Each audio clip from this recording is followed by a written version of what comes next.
Suíça, o país europeu que detém um PIB de 800 bilhões de dólares, sendo popularmente conhecida pelos seus Alpes, chocolates e bancos. Além disso, os seus quase 9 milhões de habitantes desfrutam da terceira maior renda per capita do mundo. E ao longo da história, a Suíça se solidificou como uma nação neutra, economicamente sólida e muito confiável, com parte dessa confiança sendo dada principalmente pelo seu sistema bancário, tanto que ocupa o terceiro lugar entre os maiores ativos bancários do planeta, correspondendo a mais de 4,8 vezes o seu PIB. No entanto, a solidez e a confiabilidade dos seus bancos estão sendo colocadas à prova, especialmente após o início da guerra da Ucrânia, quando naturalmente outras nações começaram a pressionar a Suíça a deixar a sua neutralidade de lado e confiscar os ativos de grandes empresários russos, além da recente crise do segundo maior banco do país e um dos maiores do mundo, o Credit Suisse, levantando incertezas quanto à real segurança da rede bancária da nação. E nesse vídeo, vamos entender como os bancos suíços se tornaram o principal problema do país e como essa situação piora à medida que a Suíça abandona sua neutralidade. Primeiramente, para compreender como o sistema bancário da Suíça está gerando tantos problemas para a nação, é necessário entender como a Suíça se tornou referência mundial pelos seus bancos, que foram responsáveis por tornar o país um dos maiores paraísos fiscais da Terra. Com isso, é necessário retornar ao século XVI, quando a Europa passava pela Reforma Protestante, fazendo com que empresários e milionários buscassem lugares mais seguros para investir e guardar o dinheiro, com a Suíça surgindo como local perfeito, devido à sua proximidade das potências europeias e à sua estabilidade em meio a uma Europa caótica. E posteriormente, no Conselho de Genebra de 1713, foi estabelecido um código de sigilo, onde os banqueiros suíços poderiam fornecer informações apenas para a pessoa que possuísse uma conta bancária no banco,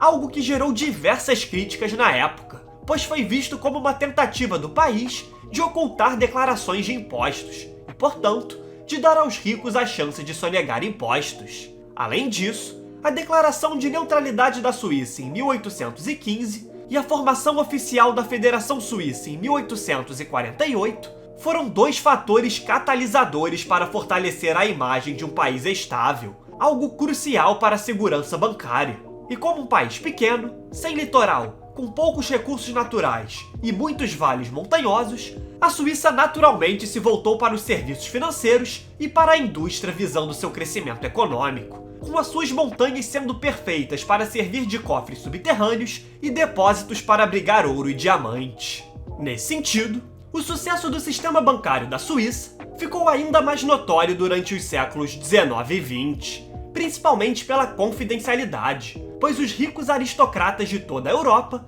estavam à procura de um lugar para guardar as suas riquezas em meio à agitação política e social do continente, além do país ser cercado por potências industriais emergentes como a França, Itália e os estados alemães, fazendo com que muitos empresários que desejavam fugir dos impostos altos de seus países se estabelecessem na Suíça para sonegar impostos. Sendo assim, o sistema bancário se expandiu progressivamente com a neutralidade do país durante as duas guerras mundiais, somada à Lei Swiss Banking Act, criada em 1934, a qual oficializa o sigilo bancário por toda a nação, tornando crime a divulgação do nome de um titular de conta por qualquer banco suíço. E essa lei foi fundamental por transformar a Suíça em um dos maiores paraísos fiscais no continente europeu por 80 anos. Tanto que países como França e Alemanha observaram enormes fluxos de capital fugindo dos seus territórios e indo parar em bancos suíços,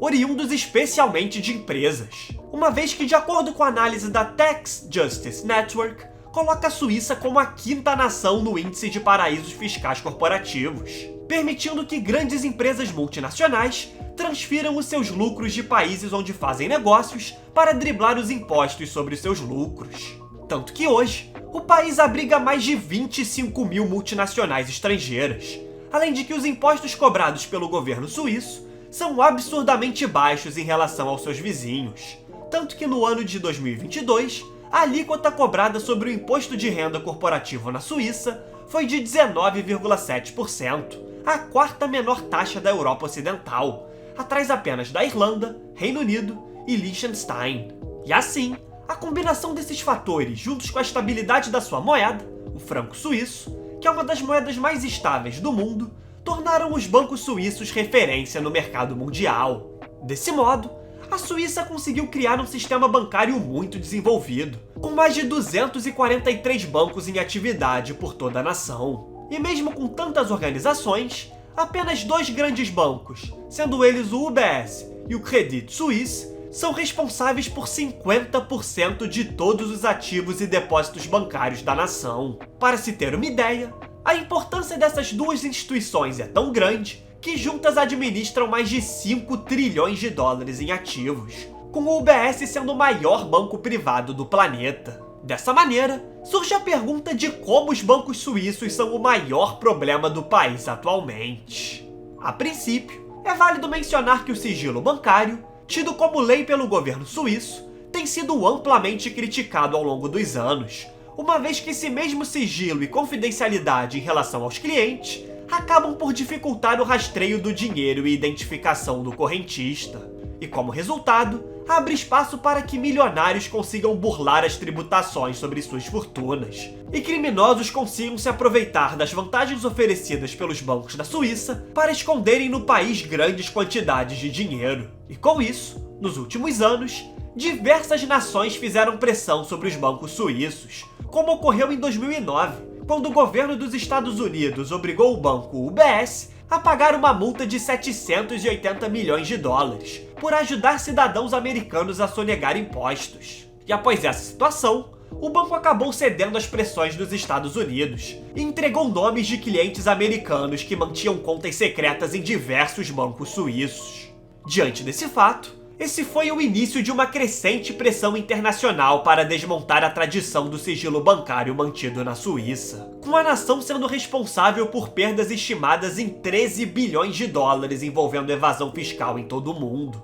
Tanto que a perda desse sigilo foi intensificada em 2018, quando a Agência Tributária Suíça e a Administração Tributária Federal iniciaram a troca de dados referente a contas bancárias com 100 países, que estariam participando de uma rede de tratados da OCDE. Sendo assim, após a troca de informações, foram encontrados novos casos relacionando os bancos suíços à evasão fiscal. Tanto que nesse mesmo ano, o tribunal francês condenou a UBS a pagar multas e danos no valor de 4,5 bilhões de euros. E esse fato, atrelado ao status da Suíça como paraíso fiscal, pode danificar duplamente a imagem da nação ao longo prazo, tanto para os governos ao redor do mundo, passando uma imagem de conivência do governo suíço e dos seus bancos com os sonegadores, quanto para os milionários que viam no país um porto seguro para o seu dinheiro, mas com a flexibilização do sigilo podem procurar outros destinos. E nessa perspectiva, o segundo maior banco do país, o Credit Suisse,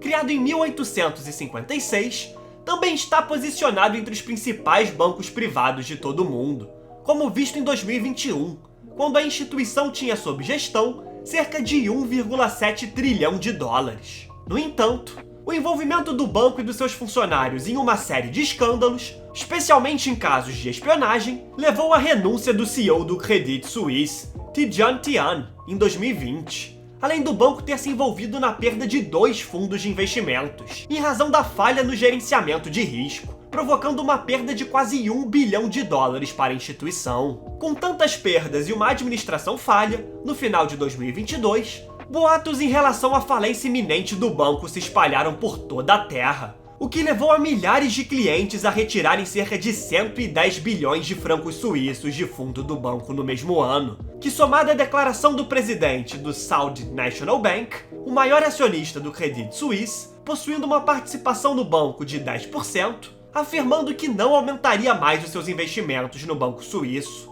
E esse fato fez com que ações da empresa caíssem em 30%, proporcionando sérias condições econômicas para o Credit Suisse, posto que no início de 2023, o banco anunciou objetivos para tomar empréstimos que poderiam chegar a 54 bilhões de dólares, pretendendo assim aumentar a liquidez e dar mais confiança aos investidores. Contudo, essa ação reforçou ainda mais a ideia de que o banco estava à beira da falência, sendo necessário que o próprio UBS adquirisse o Credit Suisse por apenas 3 bilhões de francos suíços, em março de 2023, com o objetivo de evitar uma crise de confiança que se espalharia pelo setor bancário mundial. Em outra análise, a aquisição do Credit Suisse pelo UBS foi extremamente criticada, principalmente por parlamentares suíços, pois a compra estaria manchando a imagem da Suíça como um local seguro para as pessoas guardarem o dinheiro. Além de que a junção do UBS e do Credit Suisse seria grande demais para a nação,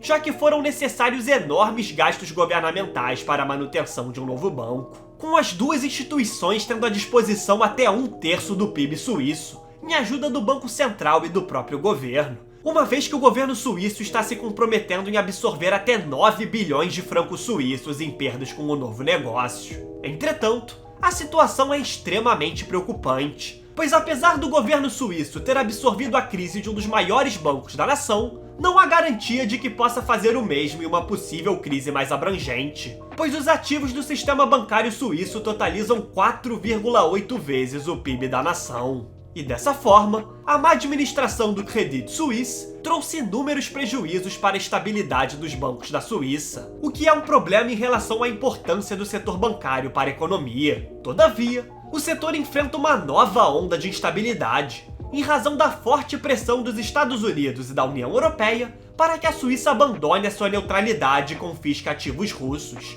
em resposta à invasão russa à Ucrânia, tendo em vista que os bancos suíços têm sob gestão mais de 150 bilhões de francos suíços em ativos russos. E essa situação traz um descontentamento para diversas instituições bancárias do país, especialmente porque a nação já vem aplicando uma série de sanções contra a Rússia, como o congelamento de 8 bilhões de dólares em ativos russos em novembro de 2022. E segundo o governo suíço, novos congelamentos contra a Rússia seriam legalmente impossíveis e estariam violando o compromisso internacional do país de neutralidade, já que parte desses ativos seriam de clientes russos que não estariam envolvidos em questões ilegais. Portanto, é notório que a Suíça tenha construído ao longo de vários séculos um sistema bancário único, o qual foi responsável muitas vezes por manter o protagonismo da nação mundialmente. No entanto, problemas estruturais e administrativos envolvendo o segundo maior banco do país